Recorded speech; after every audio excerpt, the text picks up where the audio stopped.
बायको खुश होऊन नवऱ्याला सांगते. बायको, अहो ऐका ना, उद्या माझी आई येत आहे. नवरा तोंड उतरवून बायकोला बोलला, अगं तुझे पप्पा पण येत आहेत का? बायको, नाही. पण का विचारत आहात? नवरा, काही नाही. आले असते तर मला स्वयंपाकात मदत झाली असती.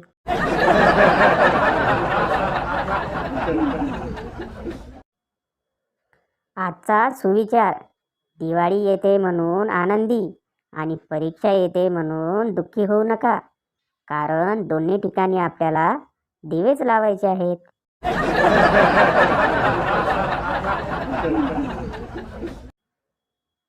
गुरुजी, बंडू सांग रे, कडधान्य म्हणजे काय?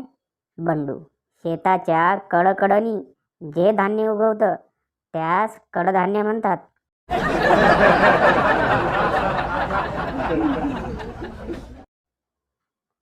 एक हत्ती आणि एक गाढव आभाळाच्या रंगावरून भांडत होते. हत्ती म्हणत होता निळा, तर गाढव म्हणत होता लाल.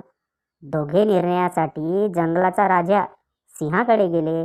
सिंहाने हत्तीला 10 फटक्यांची शिक्षा सुनावली आणि म्हणाला, तू बरोबर असलास तरी हा गाढव आहे हे माहीत असूनही याच्यासोबत वाद घातलास, म्हणून तुला शिक्षा.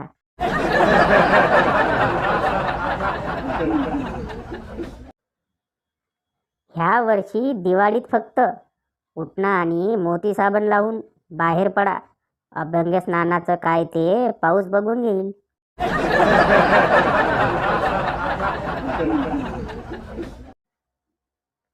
एक गोष्ट कायम लक्षात ठेवा: मुली फक्त शिंकल्यावरच सॉरी बोलतात.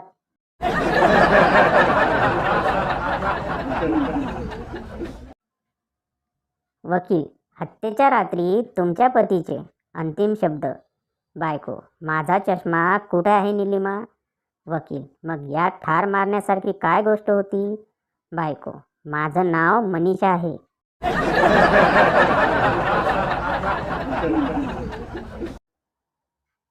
एक पार्टी में किसी औरत ने अपने पास खड़ी औरत से पूछा, वह सुंदर लड़की किधर गई जो शरबत बांट रही थी? दूसरी महिला, क्या आपको शरबत की तलाश है? पहली महिला, नहीं, मुझे अपने पति की तलाश है.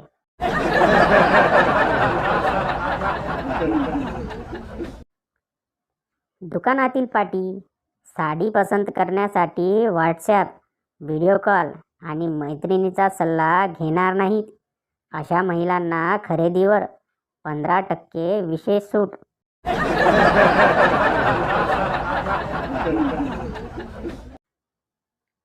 नवऱ्याने बायकोला लग्नाच्या 5 वर्षानंतर विचारलं. नवरा, लग्नाला 5 वर्ष झाली, कोणत्या दिवशी जास्त मज्जा आली?